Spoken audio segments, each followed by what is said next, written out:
ఇక defending champions RCB. So defending ఛాంపియన్స్గా వచ్చారు, ఆ రేంజ్లో ఆడారు, టాప్ 1లో నిలిచారు వాళ్ళు. సో ఆ టీం పర్ఫార్మెన్స్ ఎలా ఉందండి? ముఖ్యంగా పిల్సాల్ట్ వాళ్ళు మిస్ అయ్యారు. పిల్సాల్ట్ ఆడతారా మిగిలిన మ్యాచ్లో? ఇప్పుడు అదో పెద్ద క్వశ్చన్ నిజంగానే. ఎందుకంటే సాల్ట్ ప్లేస్లో వచ్చినటువంటి వెంకటేష్ అయ్యర్ నిజంగానే చాలా బాగా ఆడాడు అగెనిస్ట్ ఎస్ఆర్హెచ్. ఇక్కడే మన హోమ్ గ్రౌండ్లోనే చాలా బాగా ఆడాడు.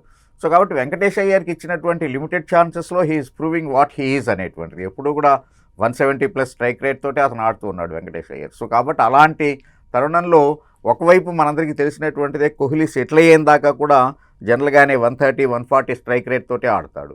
కావాల్సినటువంటి అంటే పవర్ ప్లేలో కావాల్సినటువంటి ఆ ఎక్స్ప్లోజివ్ బ్యాటింగ్ అనేటువంటిది కోహ్లీ నుంచి ఉండదు. ఒక రకంగా first ones he settled he is different Kohli altogether. 2020 ఫార్మాట్కి సరిపోయినటువంటి బ్యాటరే, కానీ ఇనిషియల్గా కొంత నిదానంగా ఆడేటువంటి తరహా.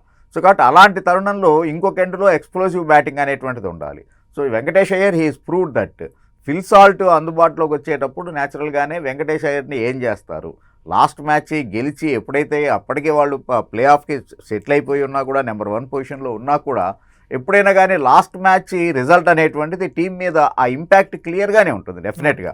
సో కాబట్టి ప్లే ఆఫ్కి వెళ్ళేటువంటి ముందు గెలిచి వెళ్ళాలి అనేటువంటిది ఎవరైనా ఆలోచిస్తూ ఉంటారు. ఆఫ్కోర్స్ ఎండ్ రిజల్ట్ డిఫరెంట్, వాళ్ళు అనుకున్నటువంటిదిగా రాలేదు ఆర్సీబీకి, కరెక్టే.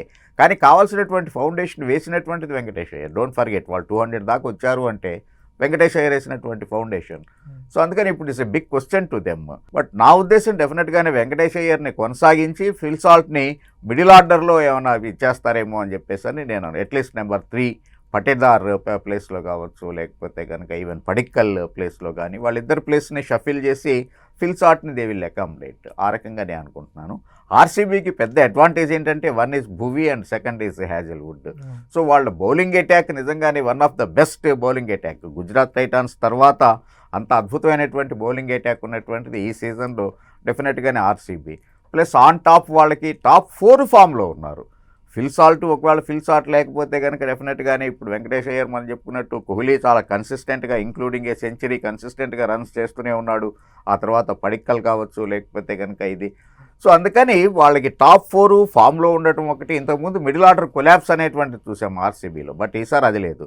ప్లస్ ఆ తర్వాత number 3 bowlers out of 5 at least 3 are very in good form. So అది వాళ్ళకి కలిసి వచ్చింది. అంటే ఓవరాల్గా out of 11 6-7 are performing.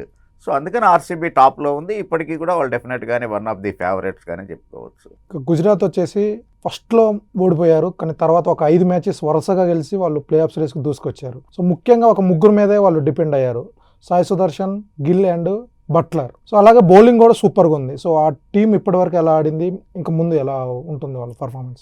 Gujarat Titans main strength వాళ్ళ బౌలింగే, one of the strongest bowling unit. ఇందాక మనం ఆర్సీబీ గురించి మాట్లాడుకునేటప్పుడు కూడా మనం గుజరాత్నే రిఫర్ చేసుకున్నాం మనం. సో కాబట్టి అట్లాగే ఒకటి సిరాజ్, రబాడా ఇద్దరు కూడా వాళ్ళకి చాలా ప్లస్ పాయింట్ వాళ్ళిద్దరు, ఈవెన్ ప్రసిద్ధ్ కృష్ణ.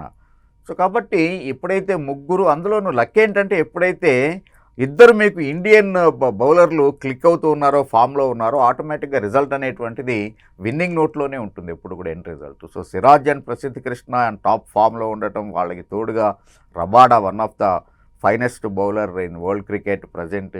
సో కాబట్టి అది వాళ్ళకి ప్లస్ పాయింట్. మీరు అన్నట్టు ఆన్ టాప్ యాక్చువల్గా పవర్ ప్లేని నెగోషియేట్ చేయడంలోనే ఉంటుంది.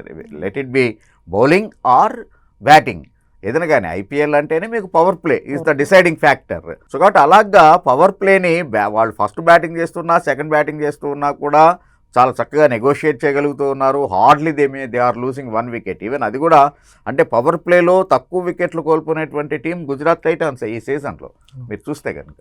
సో అందుకని ఆ రకంగా అటు Sai Sudharsan in the orange cap holder, అలాగనే Shubman Gill one of the consistent player ఈ సీజన్లో. సో అందుకని వాళ్ళకదే. ఆ తర్వాత ఆఫ్కోర్స్ జోస్ బట్లర్, మీకు గుర్తుంటే కనుక 2022 సీజన్ అయితే కనుక ఒక విరాట్ కోహ్లీ ఆ రికార్డుని ఎసరు పెడతాడా అని చెప్పి highest run getter in the season అనేటువంటిది వస్తుందా అనేటువంటి ఇదిలో కూడా వచ్చాడు అతను ఆ రేస్లోకి. సో అలాగే ఒక consistent player Jos Buttler. So top 3 మంచి ఫామ్లో ఉండటం వాళ్ళకి, అతను అలాగనే ముగ్గురు బౌలర్లు. So again out of 11 6 players, 3 batters and 3 bowlers ఫామ్లో ఉండేటప్పటికీ గుజరాత్ టైటాన్స్ ఆ రకమైనటువంటిది టాప్ 2లో ఎంజాయ్ చేస్తూ ఉంది పొజిషన్ని. ఇక next qualifier 1 match RCB and GT ఎలా ఉంటుంది సార్? టీమ్స్ ఏమైనా చేంజెస్ చేస్తారా? లేదు, అదే మనం మామూలుగా జీటీ గుజరాత్లో అయితే ఐ డోంట్ థింక్ ఏం చేంజెస్ ఏం లేదు. ఎందుకంటే వాళ్ళ టీం యాస్టీస్ చాలా బాగా ఆడుతున్నటువంటిది, ఇంక్లూడింగ్ బౌలింగ్ యూనిట్ కావచ్చు, లేకపోతే బ్యాటింగ్ యూనిట్. అందరూ మనం చెప్పుకున్నాం కదా, టాప్ 3 బ్యాటర్లు మంచి ఫామ్లో ఉన్నారు, అలాగే కావాల్సినటువంటి 3 బౌలర్లు మంచి ఫామ్లో ఉన్నటువంటి పరిస్థితుల్లో వాళ్ళు పెద్ద చేంజ్ చేసేటువంటిది లేదు. ఈవెన్ ఆర్సీబీ కూడా చేంజ్ చేసేటువంటి అవకాశం లేదు. కానీ బట్ ఫిల్ సాల్ట్ని ఎక్కడ అకామిడేట్ చేస్తారు అనేటువంటిది ఆ టైంలో, అంటే ఒకవేళ మరి ఎవరి మీద వాళ్ళు వెయిట్ వేయాల్సినటువంటి పరిస్థితి ఉంటుంది. So that is a tricky one. But అయినా కానీ ఇది కాకపోతే ఏంటి అంటే సహజంగానే క్వాలిఫైయర్ 1 కాబట్టి, అంటే ఒకవేళ ఒక మ్యాచ్ ఓడిపోయినా కూడా ఇంకొక ఛాన్స్ ఉంటుంది అనేటువంటి దాంతో ఎక్స్పెరిమెంట్ చేసేట్లయితే మళ్ళీ అగైన్ ఫిల్ సాల్ట్ అండ్ కోహ్లీని తీసుకుని వెంకటేష్ అయ్యర్ని రెస్ట్ ఇచ్చేటువంటి అవకాశం, అది ఒకటే చేంజ్ ఉంది. కానీ లేకపోతే 2 కూడా అన్చేంజ్డ్గానే వెళ్ళేటువంటి అవకాశం ఉంది. రొమారియో అటు బ్యాటింగ్ ఇటు బౌలింగ్ 2 ఫెయిల్ అవుతున్నాడు. సో వెంకటేష్ అయ్యర్ ప్లేస్లో తను ఆడిస్తారు. రొమారియో షెపర్డ్ మీకు రెండిట్లో ఫెయిల్ అవుతున్నాడు, కానీ he is one of the best fielder. Don't forget, సహజంగానే క్రికెట్లో ఉన్నటువంటిది నానుడు ఏంటి అంటే కనుక saving a run is equal to scoring a run. So కాబట్టి ఆ యాంగిల్లో కనుక చూసేట్లయితే 360 degrees ఆన్ ఫీల్డ్ ఎక్కడైనా కూడా he fits for the fielding position. So అందుకని అతని మీద కూడా పెద్ద, ఒకవేళ అట్లాగా అయ్యేట్లయితే అప్పుడు వెంకటేష్ అయ్యర్ని తీయాల్సిన అవసరం రాదు. న్యాచురల్గానే by default Phil Salt will fit in to that Romario Shepherd ప్లేస్లోకి వచ్చేస్తాడు. కాబట్టి ఆ చేంజ్ ఒకటి ఉండొచ్చు అంతే.